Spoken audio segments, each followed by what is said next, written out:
नमस्कार। आप सभी दर्शकों का बहुत बहुत स्वागत है मेरे चैनल पर।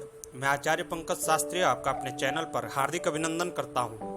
उपस्थित हूं राजयोगों की श्रृंखला को लेकर के, और जैसा कि आजकल हमारा चर्चा का विषय बना हुआ है, आजकल हम पंच महापुरुष योगों के बारे में आपको बता रहे हैं। कैसे आप स्वयं अपनी जन्म पत्रिका को खोलकर देख सकते हैं कि आपकी जन्म पत्रिका में कौन सा राजयोग है और उसका क्या लाभ आपको मिलना चाहिए। अभी तक हमने सूर्य चंद्रमा के द्वारा 2 योग बताए, मंगल के द्वारा रोचक योग, बुध के द्वारा भद्र योग और देवगुरु बृहस्पति के द्वारा हंस योग का हमने विश्लेषण किया। और आज हम दैत्याचार्य शुक्रदेव के द्वारा बनने वाला राजयोग मालव्य योग का विश्लेषण करेंगे। जातक की जन्म पत्रिका में यदि मालव्य योग हो तो कौन से भाव से कौन सा सुख व कौन सा लाभ आप ले सकते हैं, इस बारे में हम चर्चा करेंगे। अच्छा, पंच महापुरुष योगों में से यदि कोई भी एक योग, 5 ग्रहों के द्वारा बनने वाला कोई भी एक योग यदि आपकी जन्म पत्रिका में हो तो निश्चित ही उस ग्रह के दशा अंतरदशा में आपको उसका पूर्णतः लाभ मिलने वाला है। तो आइए देखते हैं और सर्वप्रथम यह जानते हैं कि यह मालव्य योग राजयोग बनता कैसे है। जैसे कि आप जन्म पत्रिका में देख रहे हो कि जन्म पत्रिका तुला लग्न की हो, मीन लग्न की हो या वृषभ लग्न की हो, ये जो 7, 12, 2, 12 ऐसे अंक लिखे हैं, यह आपकी जन्म पत्रिका में जहां जहां यह लिखे हैं, यदि वहां पर शुक्रदेव हों, स्वराशिस्थ हों, उच्च राशि के हों, तो निश्चित ही आपकी जन्म पत्रिका में मालव्य नामक राजयोग बनेगा। राजयोग जातक के जीवन में एक बूस्टर का कार्य करते हैं। यदि आप काफी समय से कोई कार्य कर रहे हैं और आपकी जन्म पत्रिका में राजयोग है और उसी क्षण वह राजयोग उस ग्रह की दशांतरदशा आती है, जब आप अपने कार्य क्षेत्र में अत्यधिक परिश्रम करते हैं, तो निश्चित ही वह परिश्रम आपको 100 गुना लाभ देने वाला है। शुक्रदेव के द्वारा बनने वाला मालव्य योग जातक को मालामाल करने वाला योग्य है।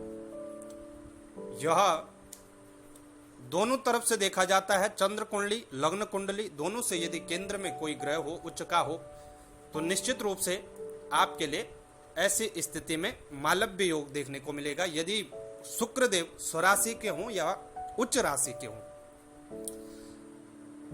मालव्य योग की हम चर्चा करें उससे पूर्व हम बात करते हैं शुक्रदेव की। शुक्रदेव हमारी जन्म पत्रिका में तमाम भौतिक सुख सुविधाओं के कारक ग्रह हैं। जातक के शरीर में श्वेत रक्त के कारक हैं। जातक को तमाम सुख समृद्धि तो देते ही हैं, लेकिन साथ ही साथ सुंदरता और लग्जरियस का प्रतीक जो है वह शुक्र ग्रह है। जन्म पत्रिका में लड़कों के लिए, विशेषकर लड़कों के लिए पत्नी का कारक ग्रह शुक्रदेव है। यदि शुक्र अच्छी स्थिति में हो तो जातक का विवाह अच्छे कुल में अच्छी लड़की के साथ निश्चित रूप से समय पर संपन्न होता है। जातक को पत्नी के माध्यम से भी भाग्योदय होता है। अब बात करते हैं मालव्य योग की। यदि जन्म पत्रिका के लग्न भाव में मालव्य योग हो तो जातक को अश्विनी कुमारों का वरदान होता है। जातक सुंदरता का प्रतीक होता है। सुंदरता का साथ साथ इसके अंदर एक विशेष ऊर्जा इसके शरीर में देखने को मिलती है। खुशमिजाज होता है, हंसमुख होता है। किसी भी परिस्थिति में आप इनको गंभीर नहीं पाएंगे। वह किसी प्रकार के क्रोध की भावना इनके चेहरे पर नहीं दिखेगी। ये बहुत ही हंसमिजाज होते हैं। साथ ही व्यवसाय में जिस भी व्यवसाय को करने की ठान लेते हैं मन में, उस व्यवसाय को करके ही मानते हैं और उस व्यवसाय में सफलता भी प्राप्त करते हैं। अच्छे साथी होते हैं, अच्छे दोस्त होते हैं और अच्छे माता पिता बनते हैं। लेकिन एक त्रुटि भी हो जाती है, यदि शुक्रदेव लग्न में हो तो जातक अत्यधिक कामातुर हो जाता है कभी कभी। यदि यही शुक्रदेव चतुर्थ स्थान पर यानी चौथे भाव में मालव्य योग बनाते हैं तो निश्चित ही यहाँ पर तो बहुत ही उत्तम राजयोग शुक्र के द्वारा बनता है। चतुर्थ भाव सुख समृद्धि का भाव है और शुक्र ग्रह सुख समृद्धि के कारक ग्रह हैं। निश्चित ही कार्य क्षेत्र को प्रारंभ करने से पहले ही इनको लाभ मिलने लगता है। ये जातक अपनी लाइफ जहां से शुरू करते हैं उससे पूर्व ही इनकी जान पहचान बननी प्रारंभ हो जाती है। ऐसा योग ज्यादातर बड़े बड़े कलाकारों में, बड़े बड़े लेखकों में और जो बड़े बड़े संगीतज्ञ होते हैं, सुपरस्टार जिनको हम मानते हैं, उनकी जन्म पत्रिकाओं में देखा गया है। और यदि आपकी जन्म पत्रिका में भी यह योग है तो निश्चित ही आप भी किसी छोटे मोटे कार्य के लिए जन्म नहीं लिए, आप भी कोई बड़ा कार्य ही करेंगे। यदि यही मालव्य योग जातक की जन्म पत्रिका में सप्तम भाव में बने तो निश्चित ही यहाँ पर भी बहुत ही उत्तम जातक को देने वाला है। जातक को विवाह का सुख तो परिपूर्ण मिलेगा ही, अच्छा व्यवसाय देखने को मिलेगा, अच्छे व्यवसाय के साथ साथ अच्छा चाल और अच्छा चरित्र का जातक होगा। जातक थोड़ा बहुत संकोची हो सकता है लेकिन किसी भी प्रकार की सुख समृद्धि में इसको कमी नहीं रहने वाले है। अपनी सुख समृद्धि के लिए, अपनी नौकरी के लिए, अपने व्यवसाय के लिए जातक सदैव तत्पर रहने वाला जातक होगा। ऐसा जातक स्त्री के माध्यम से अत्यधिक लाभ प्राप्त करता है।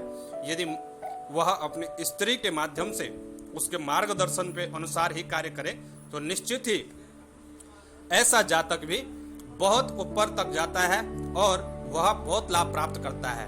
कभी कभार जातक को ससुराल पक्ष की ओर से भी धन धान्य की समृद्धि प्राप्त होती रहती है। यदि यही मालव्य योग कार्य क्षेत्र में बने तो जातक के लिए यहाँ पर जो कर्म क्षेत्र में शुक्र बनते हैं तो शुक्र सौम्य के कारक भी हैं। जातक संकोची स्वभाव का बहुत ज्यादा हो जाता है, आत्मविश्वास में थोड़ा कमी आने लगती है, लेकिन यह अनेक भाषाओं को सीखने में समर्थ होता है। साथ ही साथ संगीत व म्यूजिशियन का काम अच्छे खासे तरीके से करना जानता है। जातक को कला सौंदर्य का वरदान होगा। जातक अच्छा लेखन कार्य भी करता होगा और जातक विशेष रूप से इसके जीवन में 30 साल के पश्चात ही अत्यधिक उन्नति करेगा।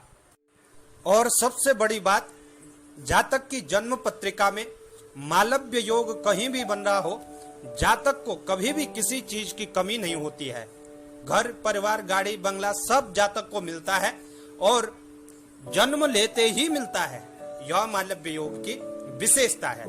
तो प्रिय दर्शकों, यदि आपकी जन्म पत्रिका में भी मालव्य योग है और आपको इसका लाभ नहीं मिल रहा है तो निश्चित ही आपको जन्म पत्रिका का विश्लेषण अवश्य करवाना चाहिए। कहीं शुक्रदेव किसी ग्रह के द्वारा, पाप ग्रसित ग्रह के द्वारा पीड़ित तो नहीं है, जन्म पत्रिका में मृत अथवा बाल्य अवस्था में तो नहीं है। इन सभी बातों को ध्यान में रख करके उसका उपाय आपको करना चाहिए और निश्चित ही मालव्य योग का आपको लाभ अवश्य लेना चाहिए। तो आपका जीवन मंगलमय हो, यही हम मंगल कामनाएं करते हैं। नमस्कार। जानकारी अच्छी लगे तो इसको शेयर अवश्य करें और यदि चैनल पर आप नए हैं तो प्लीज सब्सक्राइब करना ना भूलें। साथ ही मालव्य योग से जुड़ी कोई भी जानकारी आप जानना चाहते हैं तो निश्चित ही हमें हमारे कांटेक्ट नंबर पर आप संपर्क कर सकते हैं और हम सही समय पर उसका आपको अवश्य ही उत्तर देंगे। नमस्कार।